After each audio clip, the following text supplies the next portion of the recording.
O número de participantes já está subindo aqui embaixo. Deixa o pessoal se...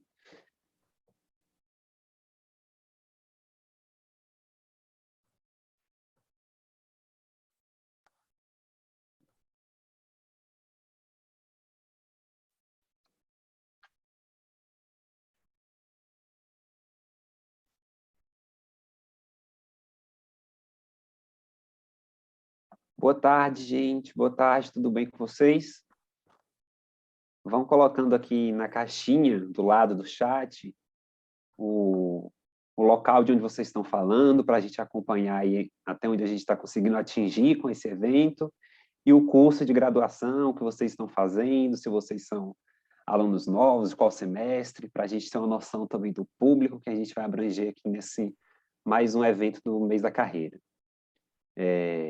Essa é a nossa penúltima live do mês da carreira, foram 16, ao todo 16 lives, né? Essa é a 15ª live da semana. E antes da gente começar, eu apresentar a nossa convidada, passar aqueles recadinhos burocráticos mais importantes, né? As horas complementares, elas vão ser creditadas no sistema para vocês. Então, ao entrar aqui no Zoom, vocês colocaram a matrícula de vocês, então as horas vão automaticamente para o sistema e vão ser computadas depois de um certo período. Ou seja, elas não são instantâneas. Se vocês abrirem o sistema lá agora, elas não vão estar, mas elas vão cair. Então, não se preocupem, não precisa mandar o RA de novo aqui no chat ao longo da palestra, da nossa conversa. Então, aproveitem bastante para absorver esse aprendizado e esse conhecimento e fazer questões também, né? Então, para as questões, como a gente já vem falando ao longo da semana, a gente pede que vocês utilizem essa caixinha aqui embaixo, que está escrita QIA, aqui embaixo da tela, porque é onde a gente consegue filtrar mais rápido as perguntas, para não precisar ficar procurando nesse chat que tem bastante conversa e participação. Então, estou vendo aqui que tem o pessoal do Rio, o pessoal de Minas, São Luís do Maranhão, Salvador, deixa eu ver onde mais, gente de Curitiba, e os cursos são diversos também, jornalismo, gestão hospitalar, gestão financeira, educação física. Então, Márcia, é um público bem amplo de graduação aqui que a gente está dialogando. Então, sem mais delongas, hoje a nossa live ela está intitulada a visibilidade trans e o mercado de trabalho, e a nossa convidada é a Márcia Rocha, que é empresária, advogada, integrante da Comissão de Diversidade Sexual da OAB São Paulo e fundadora do projeto Transemprego. Seja muito bem-vinda, Márcia. A gente espera aprender muito com você, a gente está muito ansioso para te ouvir e o espaço é seu. Obrigada pelo convite, pela oportunidade de estar aqui passando para vocês um pouco da minha experiência, da minha vivência, dos meus estudos, né? Eu vou me apresentar, meu nome é Márcia Rocha, eu sou advogada, sou empresária, advogada integrante da Comissão da Diversidade da OAB Seção São Paulo, fui a primeira pessoa trans a conseguir o direito ao uso do nome social, aprovado por unanimidade na Ordem dos Advogados do Brasil. Tenho um assento no Comitê de Direitos Sexuais da World Association for Sexual Health, que é a Associação Mundial pela Saúde Sexual, maior associação do mundo de estudiosos de sexualidade. Sou pós-graduado em educação sexual e sou fundadora e coordenadora do projeto Transempregos, que ajuda pessoas trans a se inserir no mercado de trabalho. Faço palestras pelo Brasil inteiro, sempre, né? Praticamente todos os dias estou fazendo isso, mas vocês vão ver que eu sempre me emociono, é sempre emocionante para mim. Eu gosto sempre de começar contando um pouquinho da minha história, da minha vivência, porque a minha história ela ilustra muito bem como que o preconceito atua, né? No Transempregos eu faço muito isso para empresas também, parceiras do Transemprego. Se vocês olharem no site transempregos.org, vocês vão ver que nós temos praticamente todas as multinacionais, atingimos 1.350 empresas parceiras, e essa sensibilização é fundamental, né? Mostrar para as empresas como o preconceito atua, e para todo mundo, para toda a sociedade, que é o que eu estou aqui hoje tentando trazer para vocês. Bom, eu sempre gosto de começar falando um pouco da minha história, né? Então, quando eu tinha 4, 5 anos, que eu fui para o Jardim da Infância, Era uma escola mista, tinha lá as meninas e tinha os meninos. E eu ficava com as meninas, porque eu entendia que ali era o meu lugar, aquele era o meu universo, o universo que eu gostava, que eu me identificava, que eu me sentia melhor. E tudo bem, não tinha problema. Algumas não ligavam muito, mas com o tempo um coleguinha começou a reclamar: você é menino, você tem que ficar com a gente,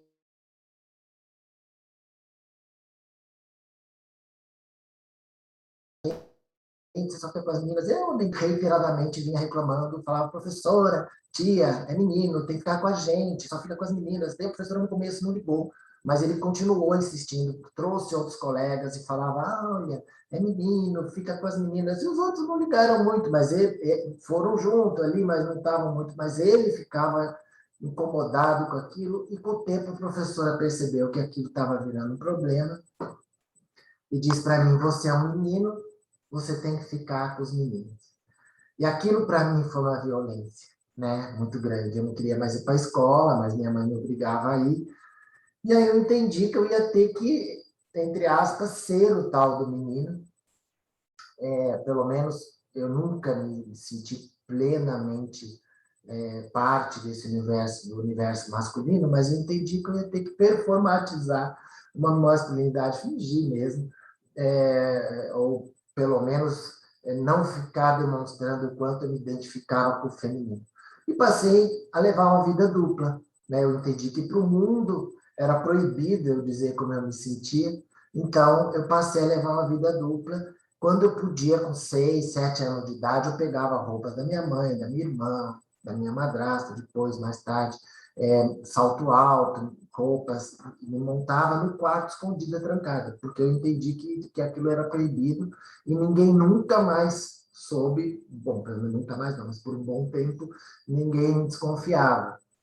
Eu via minha irmã, minha madrasta se maquiar para sair, mais tarde eu ia lá, imitava, né? Quando eu tinha oportunidade, algumas vezes aconteceu de eu ter oportunidade de ficar o dia inteiro trancada no meu quarto, com roupas femininas, podendo me expressar da forma como eu me identificava com aquele universo, com as formas de expressão que eu via no universo feminino, que eu queria poder expressar também.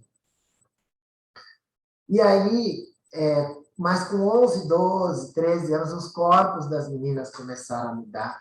E eu lembro que eu observava elas de longe, né? Eu percebia os seios crescendo, ganhando curvas e tal, elas virando mulher, e o meu corpo estava começando a ir para o lado errado. E eu queria, aquelas minhas montagens furtivas já não satisfaziam plenamente mais, né? Eu queria que o meu corpo mudasse como o delas. Um dia, eu com 13 anos, eu vi uma travesti na rua, fui conversar com ela, ela me disse o que ela tomava, eu fui na farmácia, comprei pílula anticoncepcional e comecei a tomar. Alguns meses depois, começou a formar carocinhos nos meus mamilos, meus seios começaram a crescer, e eu super feliz, e mais algum tempo, meus seios crescendo, crescendo, um dia meu pai olhou a minha camiseta branca, eu usava o uniforme da escola, camiseta branca, obviamente eu não tive meu primeiro sutiã, né? E aí ele percebeu e falou: o que está acontecendo? Eu falei: não sei. Ele me levou no médico, o médico me pressionou e eu tive que contar o que eu estava fazendo. E aí sentaram meu pai e o médico à minha frente e começaram a me convencer a parar de me hormonizar, né? E eu resistia, porque eu queria muito aquilo, né? Aí eles falavam, meu pai falava: mas você vai ser menina, vai ter peito, todo mundo vai saber. Eu falava: é isso que eu quero. Meu pai ficava em pânico, gente. Mais ou menos 1977, 78, regime militar, eu sou de 64, né? Auge do regime militar, AI-5, né? As travestis que existiam, andavam na rua, eram presas, era uma loucura, não havia espaço, né? Não havia informação, eu não sabia o que acontecia comigo, não existia se falar em trans, não existia, né? Se falava, às vezes, na mídia, piadinhas de gays e tal, mas não se falava. A gente via, andando na rua, a gente via travestis, às vezes, mas eu me identificava com elas, de certa forma, mas não com a vida delas, né? Então, mas meu pai me convencendo, apavorado, morrendo de medo, né, de eu estar querendo me assumir. Mas aí o médico falou, mas você não quer ter uma família? Você não tem vontade de ter filhos? Eu disse, sim. Ele disse, mas se você continuar se harmonizando, você vai ficar estéril. E esse foi o argumento, eu não sabia, né, que eu ficaria estéril, então esse foi o argumento que me convenceu a parar. Eu me lembro que eu cheguei em casa aquela noite, chorei muito, porque eu queria muito. Mas parei, várias vezes na minha vida, voltei a me harmonizar, continuei levando uma vida dupla, continuei me montando, né, me vestindo de mulher. Com 18 ou 9 anos, eu ia para baladas, na época GLS, né, que não existia LGBT, né, era GLS, gays, lésbicas, simpatizantes, o T nem aparecia, né, nem no meio não aparecia. Mas aí, naquele momento, eu parei com a harmonização, terminei o colegial, entrei na faculdade de Direito da PUC, fiz estágio na Defensoria Pública, concursada, depois arrumei meu primeiro emprego numa das maiores imobiliárias do Brasil, como advogada e fechadora. Fiquei um ano e aí veio o Plano Collor. E o Plano Collor, para quem não sabe, pegou o dinheiro de todo mundo, o mercado parou, o mercado imobiliário principalmente. Eu tinha carro, tinha moto, tinha juntado um dinheiro, peguei tudo, fui morar nos Estados Unidos, morei lá, terminei um curso de inglês, voltei para o Brasil e logo em seguida montei minha primeira empresa, né? E me casei, tive uma filha. Eu tenho a sensação hoje de que eu quis casar só para ter filho, para poder resolver essa questão de não poder ter filho, para poder ser eu. Minha ex-mulher sabia, minha primeira esposa sabia que eu me montava, mas não sabia que eu era trans, porque nem eu ainda não sabia, não havia informação, né? Já tinha acabado o regime militar, né? Mas ainda não havia muita informação, ainda não havia muito esclarecimento, eu ainda não sabia muito bem o que eu era, o que acontecia comigo, até porque eu sou bi, eu gosto de mulher, né? Tanto que casei com uma, né? Depois casei mais uma vez depois, mas aí eu não entendia como era possível, achava isso uma incoerência, né? Eu me sentia menina, gostar de meninas, de mulheres, então era meio estranho. Não havia informação, né? Principalmente durante o regime militar, mas mesmo depois ainda não tinha muito. Depois veio a internet. Aí, quando veio a internet, eu casei, tive uma filha e me divorciei logo em seguida. Então, e aí, nesse meio tempo, surgiu a internet. Eu estava praticamente me divorciando quando surgiu a internet, começou a pegar mais a internet. Eu comecei a acessar e comecei a ver que existiam outras pessoas como eu, né? Existiam outras pessoas e comecei a ter um pouco mais de acesso à informação sobre o que é ser trans, sobre travestis e tal. Ainda era meio nebuloso, a ciência não tinha muita informação ainda sobre esse assunto, mas comecei a ter, com o filho regime militar, era possível acessar informações de fora do país. Então, eu comecei a ter acesso a algumas poucas pesquisas, alguns poucos livros, documentos, algumas coisas sobre trans lá de fora, mas ainda era muito pouco, mesmo lá fora do país. E aí eu me divorciei, minha filha ficou morando meio comigo, meio com a mãe, até os 13 anos, depois ela veio morar comigo definitivamente, e ficou até agora, ela tem 27 anos.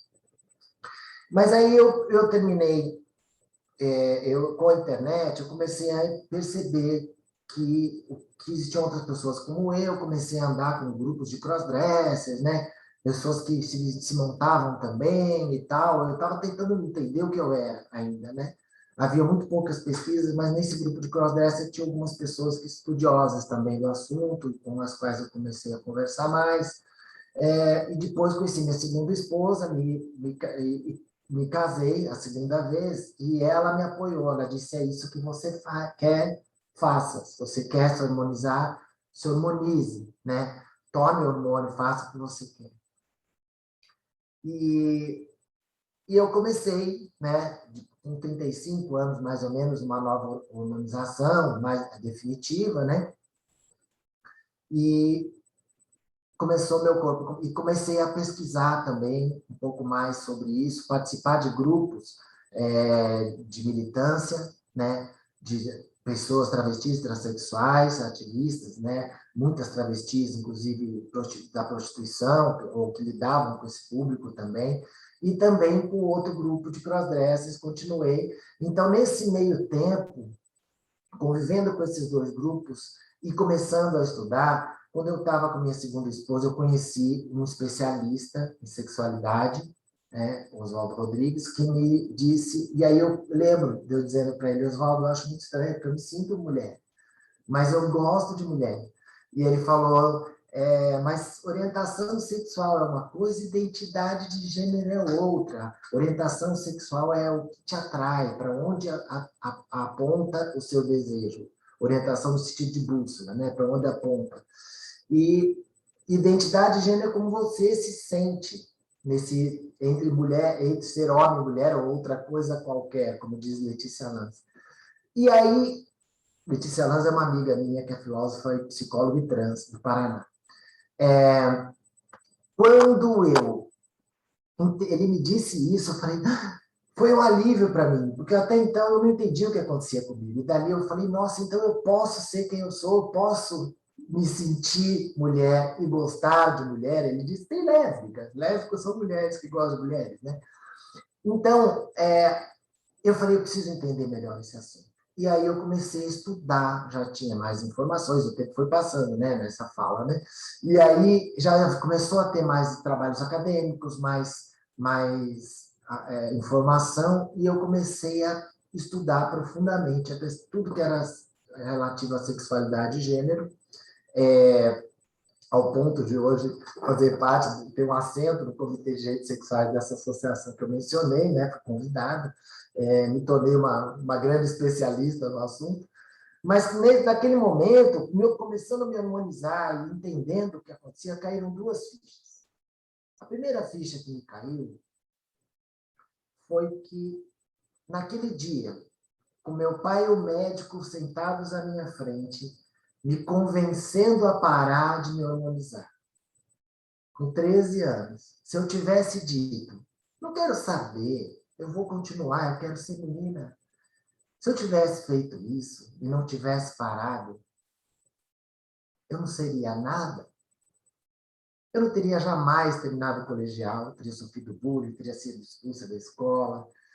Eu não teria entrado na faculdade, na Pontifícia Universidade Católica de São Paulo, durante o regime militar. Eu não teria feito estágio na defensoria, não teria jamais tido meu primeiro emprego como advogada e fechadora de negócios de uma das maiores imobiliárias do Brasil. Eu não teria morado fora, eu não teria empresas, provavelmente eu não estaria nem vivo. Quando eu entendi isso, né, aí já estamos falando de 2007, 2008, 2009, por aí, convivendo também com as travestis do movimento social, travestis transexuais do movimento social, eu também percebi que a diferença que existe entre a minha pessoa e aquela travesti que está ali na esquina, em extrema vulnerabilidade, é sorte e oportunidade. Eu nasci no Jardim Europa, em São Paulo, um dos bairros mais chiques de São Paulo, estudei nas melhores escolas, fiz direito na PUC, tive todas as portas abertas, todos os privilégios de um homem branco, cis, hétero, né, de classe alta, sendo que eu não era cis, mas ninguém sabia, né, porque meu pai foi um grande herói. A sorte foi essa. Meu pai nunca disse para mim, não seja, não quero filho assim, não te aceito do jeito que você é. Ele disse para mim, não conte. E por não contar, eu consegui construir uma vida. A grande maioria dessas meninas que estão na prostituição que a gente vê hoje, se você for conversar com ela, e eu já fiz isso, nós vamos dizer que a família disse não seja. O pai disse não te aceito assim. A mãe disse saia de casa. Ou houve choque e a pessoa acabou saindo. Então, quando eu percebi que isso estava acontecendo, eu comecei com a sensação de injustiça, enquanto advogada que sou, né, eu percebi que eu precisava senti que eu precisava fazer alguma coisa a respeito. que eu precisava, o que eu poderia fazer. E aí juntei um grupo de pessoas, nós tínhamos uma associação chamada ABRAT, né? Eram poucas pessoas, era eu, Maite Schneider, que hoje trabalha comigo no Transempregos, Laerte Coutinho, que é cartunista da Folha em São Paulo, Letícia Lanza, essa que eu mencionei, do Paraná, e começamos a discutir João Nery, João W. Nery, que foi o homem trans que escreveu o livro Viagem Solitária, que modificou o mundo dos homens trans no Brasil, né? Trouxe, eu divido o universo de homens trans entre antes de João e depois de João Nery, né? E aí, quando eu comecei a conversar, juntei esse grupo, comecei a conversar, surgiu a questão da empregabilidade. Nós conhecíamos muitas pessoas trans que tinham histórias diferentes, nós 4 tínhamos, né? E eu também tinha, né? Então, nós conhecíamos outras pessoas que também tinham uma história diferente.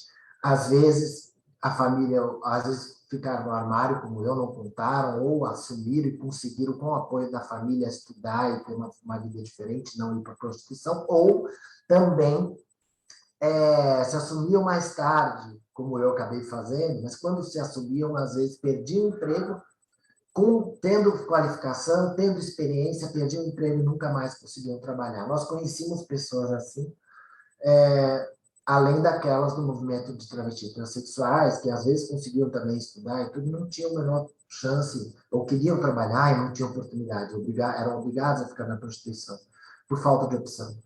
E diante disso, eu conversando com o João Nery, falei, João, o que a gente pode fazer? Ele falou, olha, tem um menino de Minas Gerais, o Paulo de Villar, que tem ideia de fazer um site.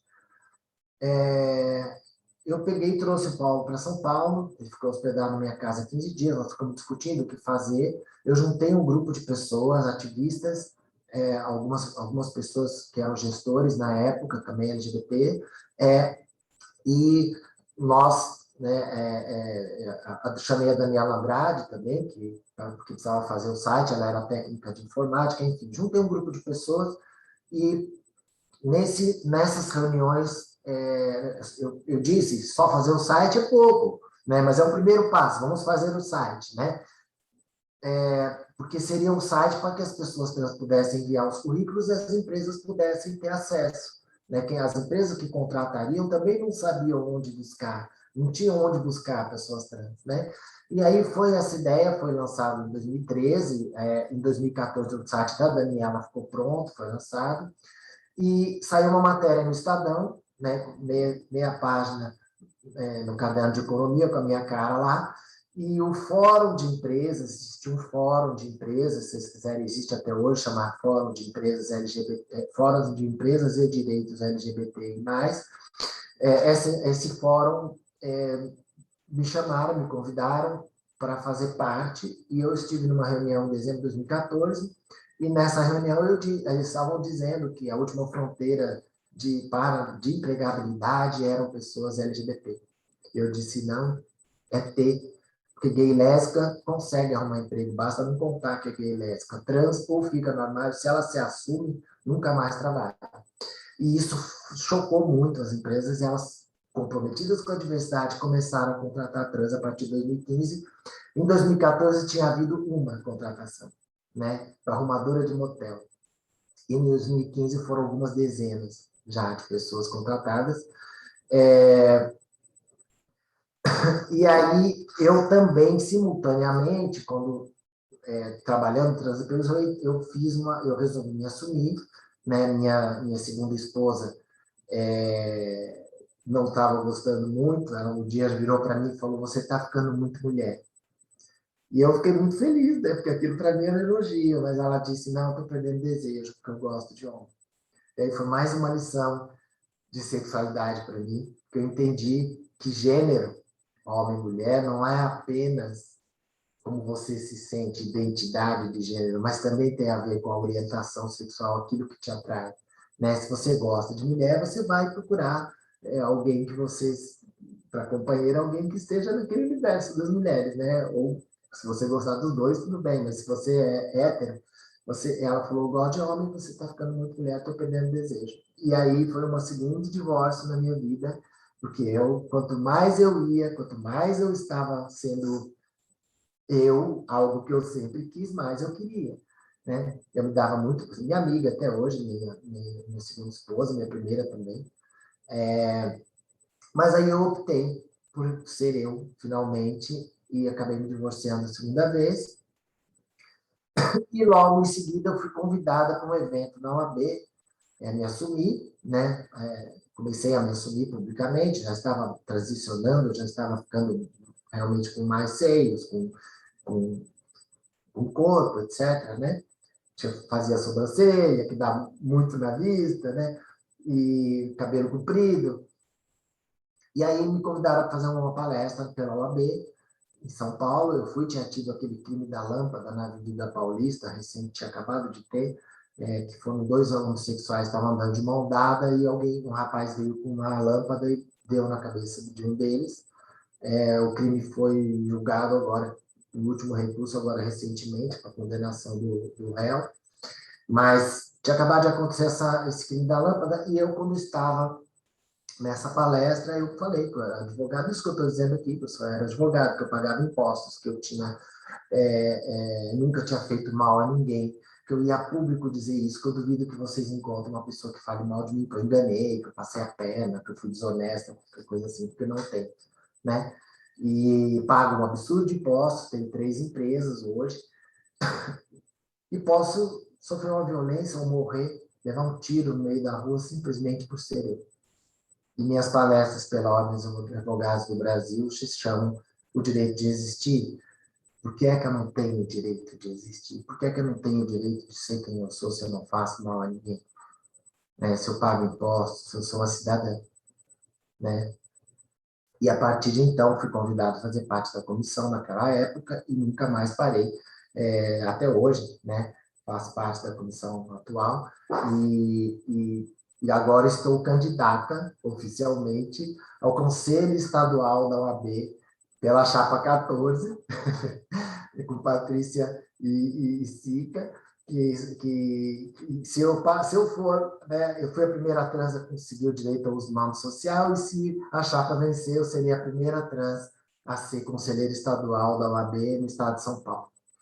E, bom, a partir daí não parei mais com a militância, criamos o projeto Transempregos, que toma um tempo gigante da nossa vida, né? Até 2017 era só eu, porque as outras pessoas que estavam no grupo do Transemprego no início, depois acabaram, não atuavam, né? Assim, com as empresas e tudo, eu que ia, quase todos os dias tinha reunião com a RH, com presidência, com palestras de conscientização, faço isso até hoje. E aí, em 2017, Maite Schneider, que morava em Curitiba, veio morar em São Paulo e começou a me ajudar diretamente com o projeto Transempregos. O site tinha sido derrubado, fiquei um ano sem site, o ano de 2016 inteiro, eu fiquei sozinha, sem site, trabalhando só com Facebook para divulgar as vagas. Mas em 2017, a Maite veio e logo em seguida ela fez um outro site, que hoje já foi refeito mais uma vez, que hoje tem um grupo de profissionais gratuitamente que fazem esse trabalho de acompanhar o site, de cuidar do site, é hospedado de graça, hoje o Transempregos não tem custo nenhum. No início era pouquinho, era uma hospedagem por ano que eu pagava do meu bolso. Tudo de graça no Transempregos, não é cobrado nada de quem é das empresas, nada de quem é contratado, é tudo absolutamente grátis. Simplesmente eu e Maite, a gente trabalha voluntariamente. Laerte Coutinho também faz parte, mas Laerte não atua diretamente no dia a dia. Ela ajuda, ela faz logos, faz trabalhos, divulga, né? Ajuda a divulgar, mas eu e Maite, que é o dia a dia mesmo, que é muito puxado, bastante trabalho mesmo, e tudo de graça, né? Sem ganhar nada, por amor à causa. E nós atingimos esse mês 1.350 empresas parceiras, temos mais de 24 mil pessoas trans inscritas no projeto Transempregos hoje, e o ano passado, com crise e pandemia, foram 707 pessoas trans contratadas, com carteira assinada. E esse ano a gente vai bater esse número, né? E com certeza. Então, é um caso de sucesso, foi algo que realmente às vezes me pergunto, mas por que você se esforça tanto, continua tanto? Porque eu vi o resultado. Porque eu vejo no olhar das pessoas que me procuram, às vezes para agradecer, para dizer que eu ajudei, que eu salvei a vida do irmão, mães que dizem que têm filhos trans ou filhas trans e que eu dou esperança, porque elas temeriam demais pela vida, pelo futuro dos seus filhos, se não houvesse essas modificações, essa mudança no mundo, né? Quando eu comecei em 2007, não havia trans universidade, não havia trans em empresas, não haviam trans, nós não víamos, pelo menos, né? Eram muito poucas, muito poucas. Hoje eu vou nas universidades fazer palestra, nas empresas fazer palestra, na UAB, e sempre tem trans. Né? Em todas as universidades que eu vou, sempre tem uma ou duas, pelo menos. Eu já tive em faculdade, tem bem mais, várias. Vocês devem saber disso, inclusive, hoje, porque o mundo está mudando. Né? Há 10 anos atrás, nós não tínhamos direito nenhum. Né? Em 2010, não havia, LGBT não tinha nenhum direito conquistado. Todos foram no judiciário e nos últimos 10 anos. Então, adoção, união estável, casamento, direito ao nome, a criminalização da homofobia, que o doutor Pauliotti, meu colega e amigo, temos processos juntos, inclusive conseguiu, a pedido do Partido Cidadania, a criminalização da homotransfobia, que foi uma ação maravilhosa, né? Talvez a maior delas, e mais recentemente doação de sangue, né? Direito a doar sangue, nós não podíamos doar sangue, né? Aí no meio do caminho também teve a despatologização da questão trans, deixou de ser considerada doença na Organização Mundial da Saúde. Eu também participei desse processo aqui dentro do Brasil e fora do Brasil, com elaboração de declarações, né? Inclusive dessa associação que eu faço parte. Fizemos declarações a favor de despatologizar, né, com argumentos técnicos científicos, inclusive eu sou a própria expressão, né, que eu ia nessas reuniões e dizia assim, que raio de doença é essa, que se eu não conto, eu sou o cara, eu sou perfeito, mas se eu conto que eu sou trans, eu passo a ser débil mental, eu passo a ser incapaz, doente, né? Que raio de... Não é doença, é uma característica humana, né? Então, tudo isso fez parte da minha história, da minha luta, que continua, que não terminou, que é diária, né? E depois eu fiz a pós-graduação em educação sexual, eu participei com a associação, com a WAS, né, que a gente chama de WAS, que é o World Association for Sexual Health. Eu participei de elaboração de 2 documentos em Nova York, um deles foi lido na ONU, inclusive, em 2015. Tenho apresentado trabalhos acadêmicos pelo mundo inteiro, também contando essa história, né, argumentando o porquê, mas o mais importante disso tudo é mostrar como o preconceito atua. Né? O preconceito ele está dentro da gente. Né? São vieses inconscientes que a gente chama. Né? A pessoa não percebe que ela tem o preconceito, mas está ali. Então, na hora de escolher um candidato para um emprego, na hora de decidir se a pessoa sobe na empresa, na hora de escolher quem é que vai para aquela vaga de pós-graduação, quem é que vai ter bolsa, quem é que vai ter a oportunidade, a gente perpassa esses viéses inconscientes, eles atuam, esse preconceito que a gente tem atua e impede, né, que determinados grupos tenham chance. E para ilustrar isso, eu tenho um trabalho acadêmico sobre isso. O Brasil tem 56% de pessoas negras. O Brasil tem 52% de mulheres.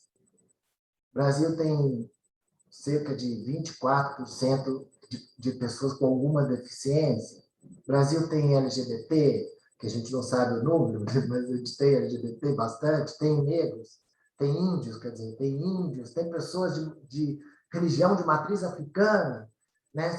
São minorias, ditas minorias. Aí eu estava escrevendo esse trabalho acadêmico e falei, peraí, quem não é minoria? Um homem branco, cis, que não é trans, hétero, bem-sucedido, porque pobre é minoria, né? Católico praticante, bom pai de família, né? Se tiver alguma coisa fora daí, ele já não tem os privilégios todos, né?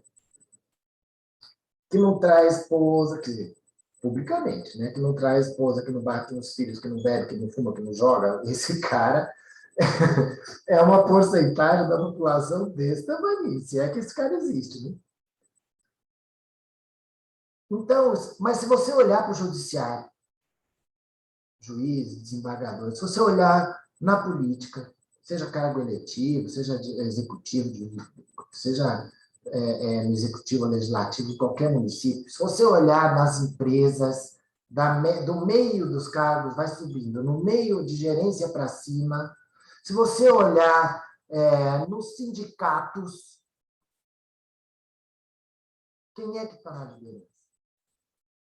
Esse grupinho de homem branco, cis, hétero, que estudou inglês desde pequenininho, que estudou nas melhores escolas, que teve condições de pagar as melhores universidades, que morou fora, que fez pós-graduação no exterior, né? Quem é que consegue, quem é que entra para cargos públicos de maior projeção? São essas pessoas, né? E não é justo, porque isso é 5% da população. Quantas pessoas são? Eu posso falar porque eu fui um cavalo de Troia. Eu estive lá. Eu tive todos os privilégios. Eu sei o quanto eu fui privilegiado, o quanto as portas se abriam para mim, o quanto foi fácil arrumar emprego de advogada numa das maiores imobiliárias do Brasil, porque a minha família era do ramo e as pessoas conheciam a minha família. E eu tinha estudado na PUC, e eu tinha feito colégio Perdomus, e eu tinha morado fora, com 14 anos fiz intercâmbio, e eu falava inglês. Então, esse grupo privilegiado de 5% da população é quem comanda o país, é quem está nos cargos mais altos do país, é quem está no executivo, no legislativo, no judiciário, em todos os setores mais importantes, nas empresas, nos cargos maiores das empresas. Pode verificar, não estou mentindo, basta olhar. Vai lá e olha, né, quem são essas pessoas, né? Então, não é justo. Isso não é justo, não está certo. A gente precisa mudar isso.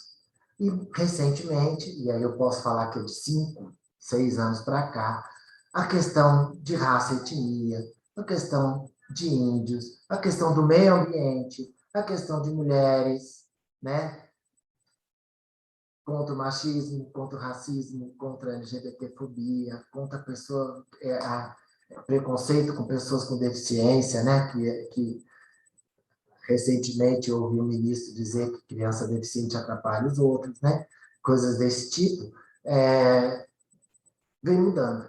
Pelo menos a discussão está em pauta, a coisa veio à tona, e eu posso ter certeza que eu me remexi um bocado esse fundo para botar essas questões para a tona.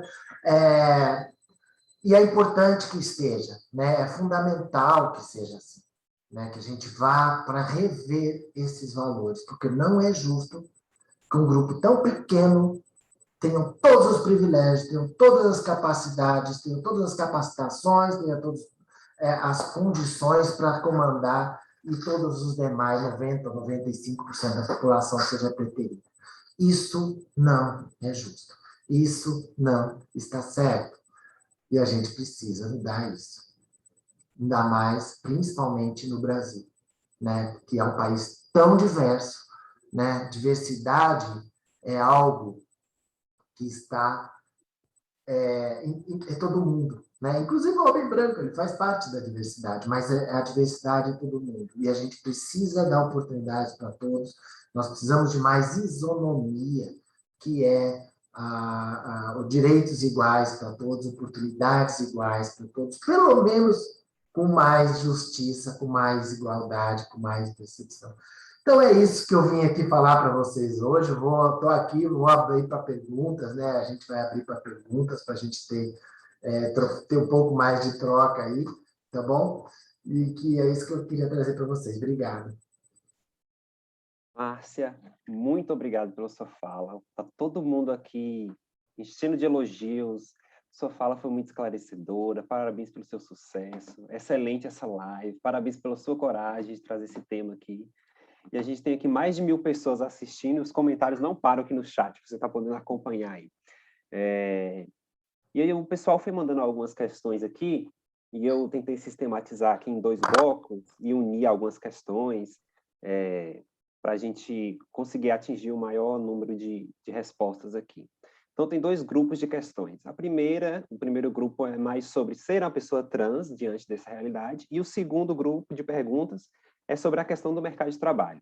Então, vou resumir o primeiro grupo de questões da seguinte forma. As pessoas estão perguntando assim, como que é lidar com esse preconceito? Você hoje, que é uma executiva, uma advogada, reconhecida, renomada, ainda passa por preconceito, ainda passa por situações de preconceito, ou passa de outra forma porque você está em uma posição diferente hoje?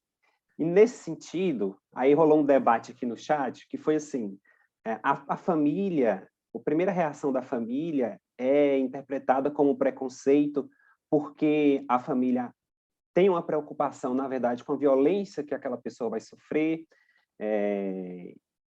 e, na verdade, não seria um preconceito isso, e sim uma preocupação com o bem-estar da pessoa trans, ou, na verdade, isso é um preconceito e a gente está envelopando esse preconceito com o argumento da preocupação por conta da violência. Porque a gente sabe que a expectativa de vida das pessoas trans no Brasil hoje é 35 anos. Então, a realidade de violência existe. Mas como que a gente lida com isso? Quais são os diferentes preconceitos para as diferentes pessoas trans?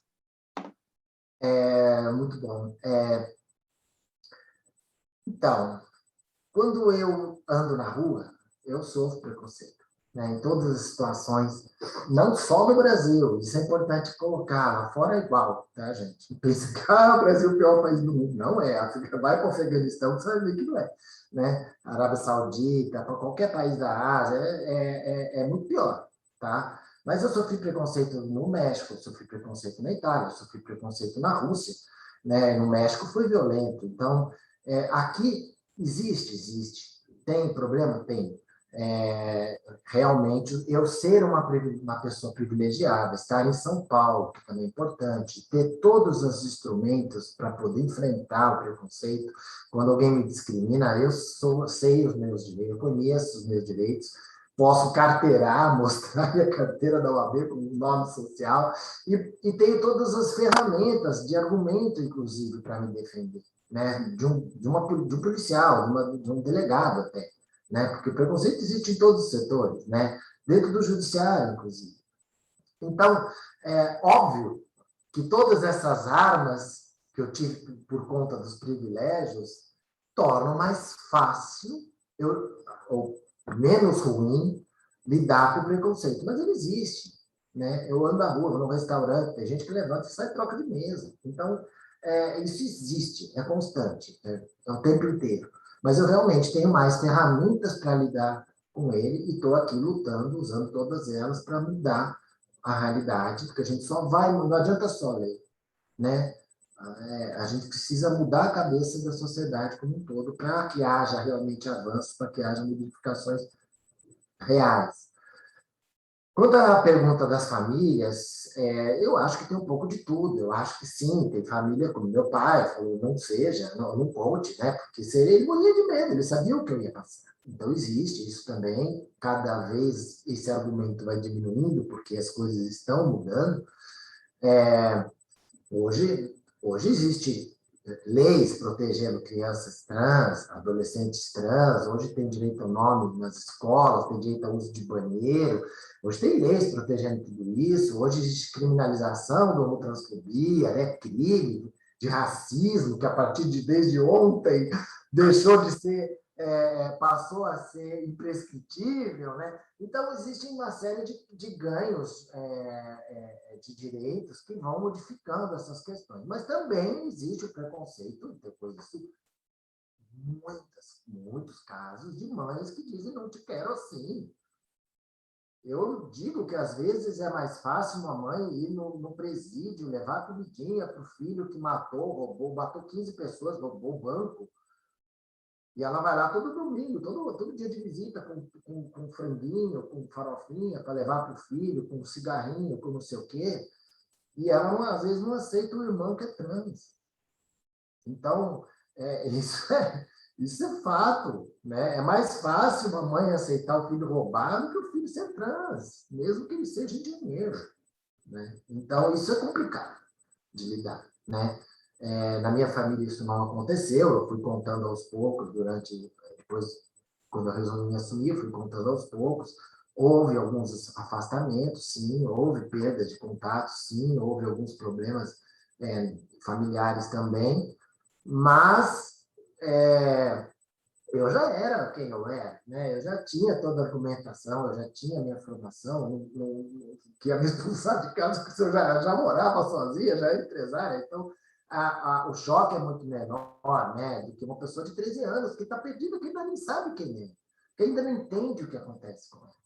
Né? E sofre violência na escola, sofre violência da professora, sofre violência dos pais, sofre violência dos tios. Tem lésbica que sofre estupro corretivo.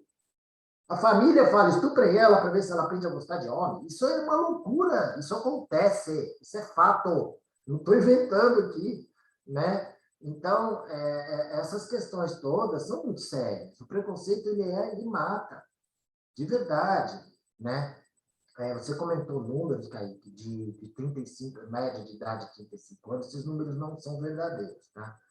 Nem que 92% está na prostituição. Esses números não são reais, já está sendo provado isso, eu alego isso há muito tempo, mas com muita resistência, mas não é verdade, porque os homens trans não estão na prostituição, é metade da população. Né? Então, eles não estão, então já não é verdade. No transemprego, nós temos 24 mil currículos, 40% tem curso superior. Agora, tem muita gente no armário, tem muita gente ali oculta, que não se expõe. Né? Quem a gente mais vê é a travesti que está na prostituição. Isso a gente vê na rua. Então, dá a sensação de que a grande maioria está na prostituição, mas não é verdade. São Paulo fez um mapeamento, vocês podem procurar mapeamento do município de São Paulo trans, vocês vão ver os números. Né? Das mulheres trans, só metade já esteve ou está na prostituição. Das travestis. Das transexuais cai para 40%. E homem trans nenhum. Então, esses números não são verdadeiros. Ontem, o IBRAT lançou, a Associação Instituto Brasileiro de Transmasculinidade lançou uma pesquisa interna deles, que mostra que só 13% não tem segundo grau completo. Tá? Foi lançado ontem. Tá? Bate com os nossos números. Então, esse discurso e da média de idade, por que existe essa história de média de idade de 35 anos? Porque durante os anos 80, com a AIDS matando, foi feita uma pesquisa no Hospital das Clínicas de São Paulo com travestis que iam lá porque estavam com AIDS. E aí fizeram a média 35 anos. Bom, tudo bem, mas a AIDS para travestis de rua, né, que vai em serviço público, né, gratuito, e era um programa exclusivo para pessoas trans, travestis. Então, óbvio que a média de idade era 35 anos, mas não é mais, tá, gente? Não é. Se tivesse que chutar um número, eu diria que é 50. Tá? Eu estou com 56, mas eu tive os privilégios. Eu conheço trans, mas realmente eu diria que é 50, perto de uma média brasileira de 70, né? Então, realmente morre muito mais trans também por uma série de questões, além da violência, mas por causa de uma série de outras questões, enfim, que não vem ao caso, mas que afetam também a saúde física e a longevidade da pessoa. Mas não é 35 anos, pode ter certeza que não é, como também não é 90% que está na prostituição. Então, esses dois números são impossíveis, tá? Não é real. Mas eu não estou dizendo aqui que o preconceito não existe. Acabei de falar muito de quanto ele existe, o quanto ele é nocivo e mata. Né? A gente precisa de números mais verdadeiros, mas o governo não faz, né? O Estado não faz, não entra. Né? Aliás, não está fazendo nem para cis hétero. Né? Então... Era isso que eu ia perguntar, né? Que as pesquisas ultimamente não estão tendo o devido investimento. do Estado, enfim. Mas é bom você esclarecer esses dados que a gente tem aí divulgado pela mídia. E que bom, né, que a expectativa de vida não é 35, e sim um número chutando aí 50 anos. Eu diria que talvez, se você pegasse a população, só as travestis de rua, né, que estão em extrema vulnerabilidade, pode ser que seja perto disso. É muito Hoje nichado, né? ainda hoje. Acho que não é, mas pode ser que seja mais próximo disso, né? Mas não considerando a população trans como um todo, que é impossível, os homens trans não entram, né? Metade da população são homens trans, né? Então, eles não entram nessa conta. Sim, tem razão. O segundo grupo de questões que eu tinha comentado é sobre o mercado de trabalho, né? Então, o pessoal perguntou assim, quais são os desafios para a pessoa entrar no mercado de trabalho? Eles observam o seguinte, às vezes as empresas aceitam um homem gay, mas uma mulher trans não. Então, qual é a diferença desse preconceito que as pessoas encontram na hora de procurar um emprego? E o que as empresas podem fazer por essas pessoas? Como as empresas podem colaborar para a abertura à diversidade nesse momento que a gente está vivendo? Procura o transemprego. Levantei a bola para você. Ó. Na Transempregos tem a cartilha, tem uma cartilha feita junto com as multinacionais, né? Nós, junto com eles, fizemos uma cartilha maravilhosa, chama Agora Vai, se você entrar no site, é de graça, é tudo de graça, é só ir lá e estudar. Quem for de RH, aí pode ir lá olhar o que pretende ser, né? Estudante de administração, de psicologia, pode ir lá olhar, a cartilha está lá, disponível, né? Então, o que a empresa pode fazer é querer mudar. Primeira coisa, tem que querer mudar. E a gente trabalha desde a ponta de CEO até de uma ponta a outra, desde o CEO até o pessoal da segurança da faxina, porque precisa ter isso. Né? Não adianta você colocar uma pessoa trans dentro de, eu falo, jogar o carneirinho no meio dos leões, né? Jogar a pessoa trans num ambiente totalmente hostil. Não adianta, não vai resolver, a pessoa não vai ficar. Né? Ou se ficar porque precisa do salário, vai ser um problema ali dentro, né? Vai causar problema para a empresa. Então, precisa haver uma preparação interna, uma conscientização, uma compreensão. Eu faço isso que eu estou fazendo aqui, eu faço nas empresas também, né? Se precisar, a gente vai lá pessoalmente, fala com eles e tudo. Eu conheço CEO de um monte de multinacional por conta disso. Desafios para entrar é preconceito. É o preconceito, o viés inconsciente que está na pessoa que faz a contratação. Quantas vezes eu não vi CEO, presidente do Carrefour Mundial veio para cá, conversei com ele, o presidente da Bayer Mundial veio para cá, eu conversei com ele, e a pessoa fala assim, eu quero que contrate. Carrefour é maravilhoso, foi um dos primeiros parceiros nossos, criaram o primeiro programa de inclusão, ação afirmativa de inclusão de pessoas trans, tem dezenas de pessoas trans desde 2013, mas 2014, desde 2015, o Carrefour, janeiro de 2015 eles lançaram o programa, e já naquele ano mesmo contrataram mais de 70. Então, mas às vezes vem o CEO e fala, eu quero que contrate. E você não consegue, né? Porque o RH, alguém lá, tem algum gargalo ali, a outra ponta não quer. Ou às vezes o RH quer, mas na hora que sobe o currículo para a segunda instância ali, cortam. Tem algum gargalo interno que impede. Tem empresa que é nossa parceira desde 2015 e nunca contratou, né?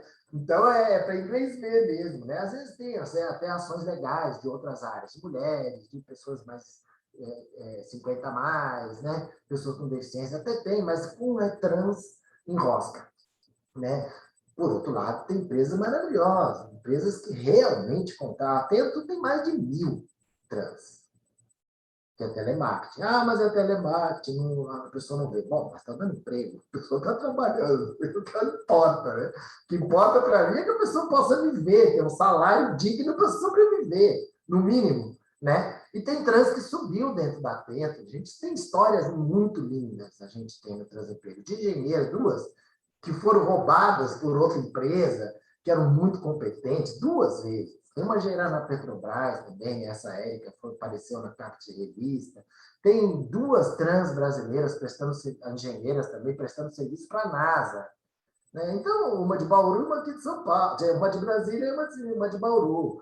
Então, tem histórias muito legais que a gente poderia ficar falando horas. Existem casos maravilhosos, né? De pessoa negra da periferia que entrou pelo Transempregos em estágio, fez inglês, né, pago pela empresa, não foi efetivada, mas terminou a faculdade, a empresa pagou a faculdade, terminou a faculdade, concurso de inglês, acabou, hoje faz plano de carreira na Alquímica e faz MBA, pelo Transempregos de graça, que nós conseguimos 100 bolsas de MBA, ela está fazendo. Então, tem muitas coisas acontecendo, fora daquela questão vitimista, de que só, né, que matam, que é real. Não estou dizendo que não matam, porque a gente vê fotos todos os dias, conheço pessoas que morreram, conheci trans que foram assassinadas do nada. Eu digo, posso não ver só de andar na rua. E não é justo.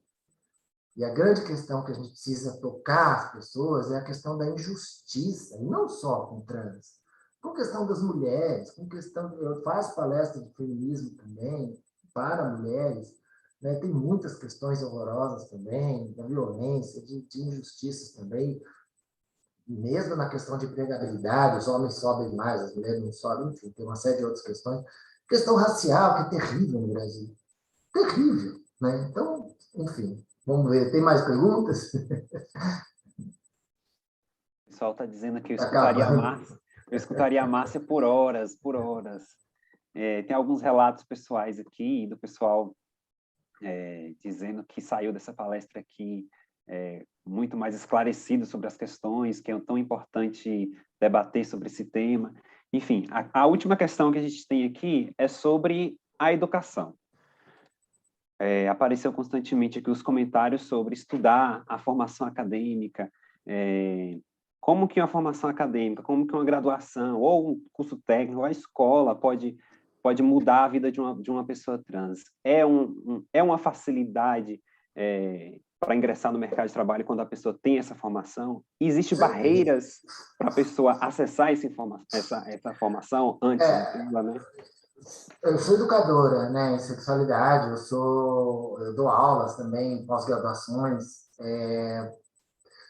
Óbvio que a educação é o caminho, e eu não estou falando só para trans, é para todo mundo, né? É mais fácil um negro com pós-graduação arrumar emprego do que um negro que não tem primeiro grau, isso é óbvio. Isso qualquer pessoa, né? Trans também, né? Há dificuldades para acessar? Porque na escola, às vezes, a pessoa é muito afeminada, né? Ou é uma menina muito masculina, e aí sofre bullying, e aí a escola causa bullying. A própria escola, a professora, a diretora reprime, chama os pais, fala, olha, mas é muito bichinha, né? E o pai fala... Então, assim, tem uma série de dificuldades desde o primeiro grau, segundo grau, faculdade, tudo. Existem obstáculos, existem dificuldades, mas sim, é o caminho. É o caminho, a gente precisa mudar isso também. Existem leis hoje, pelo menos no estado de São Paulo, as leis são seguidas, são observadas com muito rigor. Né? Eu sou da comissão, se alguém discriminar uma pessoa, não deixar usar o nome social, a gente vai para cima. Já fiz isso algumas vezes, mandar notificação para a universidade e falar, tem que respeitar o nome social, sim, tem que usar banheiro, sim. Né?